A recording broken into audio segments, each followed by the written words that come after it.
అరిగిపోయిన gram phone record మారిగా చెప్పిందే చెప్తున్నాడు. అవునా కాదా? నేను వస్తే సంక్షేమ కార్యక్రమాలు ఆగిపోతాయంట. అది ఆయన కళ. నేను చెప్తున్నా, నీకంటే రెండింతలు సంక్షేమ కార్యక్రమాలు ఇచ్చే బాధ్యత నాది. 2014 నేను అభివృద్ధి చేశాను. అవునా కాదా? ప్రాజెక్టులు తెచ్చాను. అవునా కాదా?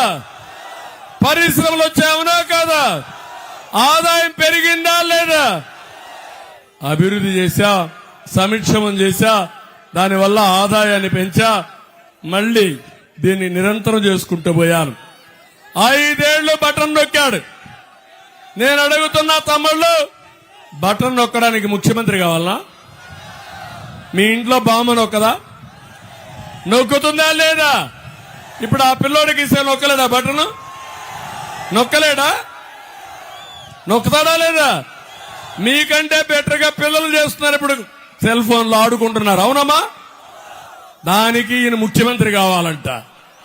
ఉద్యోగాలు సాధించడానికి ముఖ్యమంత్రి కావాలి. పేదవాళ్ళను ఆదుకోవడానికి, సంపాదన ఇవ్వడానికి ముఖ్యమంత్రి కావాలి.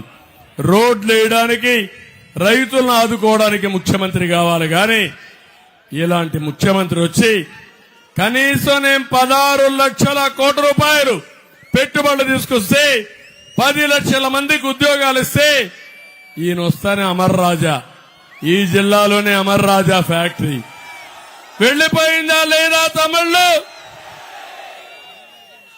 ఏంటి నీ భారతీయ సిమెంట్ ఇక్కడ ఉండాలా? నేను క్లోజ్ చేయలేను, దాన్ని మూసేయలేనా? ఏంటి వేధింపులు? ఎవడిచ్చాడు నీకు ఈ అధికారం అని అడుగుతున్నా. సమాధానం చెప్పమంటున్నా. ఇలాంటి వ్యక్తులు ఒక పేపర్ పెట్టుకుంటారు, దేశంలో ఎవరికీ లేదు. ఒక సాక్షి టీవీ పెట్టుకుంటారు. ఎవరైనా మాట్లాడితే వాళ్ళ మీద క్యారెక్టర్ అసాసినేషన్ చేస్తారు. అవునా కాదా అని అడుగుతున్నా. సాక్షి పేపర్ చూసారా మీరు? అన్ని అసత్యాలే. నువ్వు చూడకపోయినా కొంతమంది చూస్తారు తమ్ముళ్ళు. అదే నా బాధ. అంటే అబద్ధాలు చెప్పి చెప్పి మీ మైండ్ ఖరాబు చేసి మిమ్మల్ని పక్కదారి పెట్టి మీ జీవితాల్లో అంధకారం తెచ్చే వ్యక్తి ఈ దుర్మార్గుడు సైకో జగన్ అని చెప్పి నేను మీకు తెలియజేస్తున్నా. పోరాటం అందుకే నేను మిమ్మల్ని అందరినీ కోరుతున్నా. ఈరోజు తమ్ముళ్ళు, ఇటీవల కాలంలో సెటిల్మెంట్ జరిగాయి, కబ్జాలు జరిగాయి. నన్ను చూస్తే పాపాల పెద్దిరెడ్డి ఎక్కడన్నా ఒక వ్యక్తికి మెటల్ క్వారీ ఉంటే అది కూడా కొట్టేశాడు. ఇసుకే కాదు, నా కుప్పంలో అయితే ఎప్పుడూ నాకు తెలియదు ఇవన్నీ. కొత్త కొత్త విన్యాసాలు చేసే పరిస్థితికి వచ్చారు. మొత్తం కేజీఎఫ్ మారిగా ఎక్కడికక్కడ తువ్వేసి ఇష్టానుసారంగా లూటీ చేసే పరిస్థితికి వచ్చారు. 10,000 ఖర్చు పెడతారట నా కుప్పంలో.